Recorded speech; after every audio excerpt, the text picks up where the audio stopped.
You go back to the 2020 presidential primary. I challenged Kamala Harris on the debate stage about her record. She was the former Attorney General for California. She said she was proud of her record on criminal justice. And so I asked her some very simple and obvious questions when she was in a position to actually bring about real reforms. Senator Harris says she's proud of her record as a prosecutor and that she'll be a prosecutor president, but I'm deeply concerned about this record. There are too many examples to cite. She put over 1,500 people in jail for marijuana violations and then laughed about it when she was asked if she ever smoked marijuana.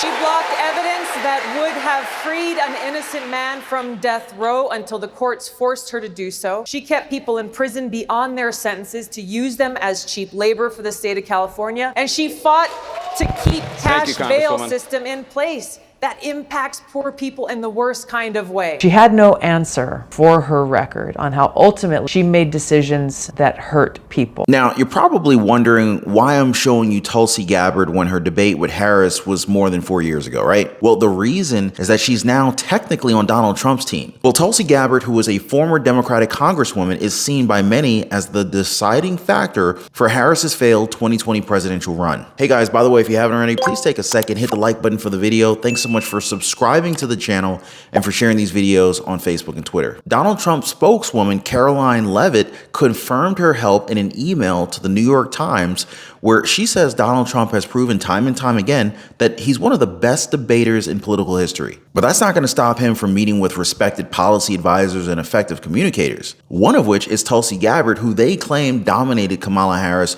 on the debate stage in 2020. What we need on the stage in November is someone who has the ability to win. And by that, we need someone on that stage who has the ability to go toe-to-toe with Donald Trump and someone who has the ability to rebuild the Obama coalition and bring the party and the nation together. I believe I am that candidate. Thank you, Senator. Congresswoman Gabbard, I'll give you a chance to respond. What Senator Harris is doing is unfortunately continuing to traffic in lies and smears and innuendos because she cannot challenge the substance of the argument that I'm making, the leadership and the change that I'm seeking to bring in our foreign policy, which only makes me guess that she will, as president, continue the status quo, continue the Bush, Clinton, Trump foreign policy of regime change wars, which is deeply destructive. And they're not wrong here. In fact, Kamala Harris didn't have an answer for Gabbard back then. And after that debate, the former senator was then forced to pull out of the race. If her campaign can't prepare for what Gabbard will advise Trump, then it might be bad news for VP Harris. Gabbard also criticized Vice President Kamala Harris for her words that almost never match her actions. You gave an interview to the AP saying all you had to do was Google that information. Yeah. And that you were surprised that her comeback was not more effective. What do you mean by that? Well, she really didn't have a comeback. I think she revealed in that debate the same thing that I think her campaign handlers are worried about right now is, you know, Kamala Harris is an empty suit. They are trying to create this new version of Kamala Harris to match what their pollsters are telling them so she can say whatever she needs to say to try to win over voters, which is the most offensive thing, I think, because they think we're so stupid as to forget what her record actually is. And so, you know, in 2019, very simply, I confronted her with her hypocrisy, how what she said was very different than what she actually did.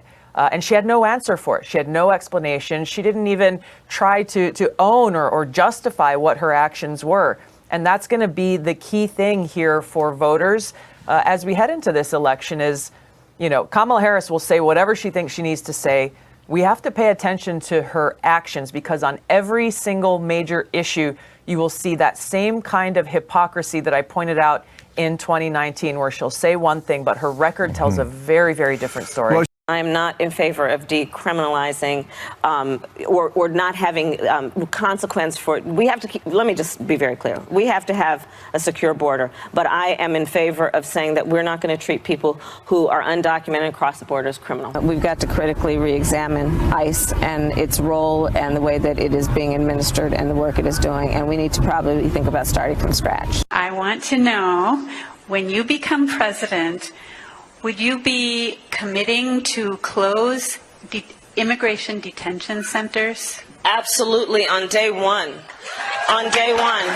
You need to do a 180 on all of this now, Tulsi.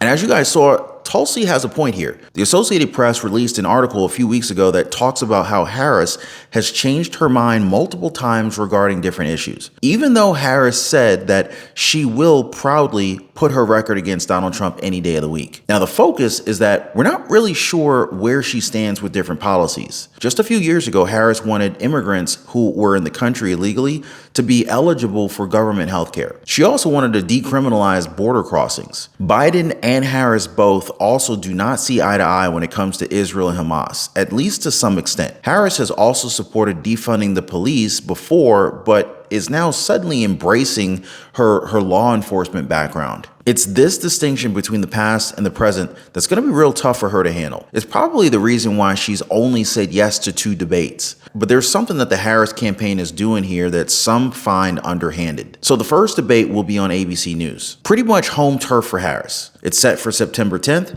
the exact same day that Donald Trump was supposed to face President Joe Biden. So Donald Trump's team is pushing for 3 debates within just 1 month. One on September 4th, the 10th, and the 25th. Harris, though, isn't game for this scenario, arguing that she's only going to do a second debate by October. Now, guys, this is significant because it's expected that at least a dozen states will be done with early voting by then. And so this means that the ABC News debate, it's a must-win situation for Donald Trump, as it looks like Kamala Harris isn't coming out without a plan, which is to try and use her home court advantage to sway voters before a second debate even happens. And this is why Tulsi Gabbard is calling out these news outlets. She has the mainstream propaganda media helping her, collaborating with her. Frankly, they should be reported for these in-kind contributions they are making to her campaign, because they are doing her work for her. They're trying to claim that she was not the border czar after all, even though there are many, many clips of them saying, well, she was in fact the border czar. I think, you know, so many of those clips she may try to say, oh, well, that was back then, that was back in 2019.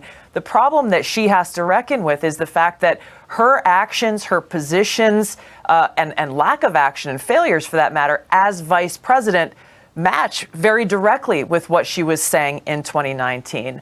She really does believe in open borders. They really do believe in allowing millions of illegal immigrants to come across our borders, flood our communities. They really do believe in making sure that they have over 10 million new future voters. So again, actions will speak louder than words. Kamala Harris is fake. She's a consummate politician. We've got to pay attention to her record as vice president. So guys, the stakes are pretty high for this ABC News debate. It's expected that if Kamala Harris comes out of it, even with the slightest hint of a win, then she might not even bother doing the second debate. And you best believe that liberal media news outlets will be coming in full force to try and ensure that Kamala Harris gets an advantage in this debate. But this reminds me, I did a previous video where voters were actually asked directly about Kamala Harris. And guys, their answers may shock you because it's building panic within the Harris campaign. Anyway, make sure you guys check that one out. And as always, thanks so much for your time today, and I'll catch you guys on the next one.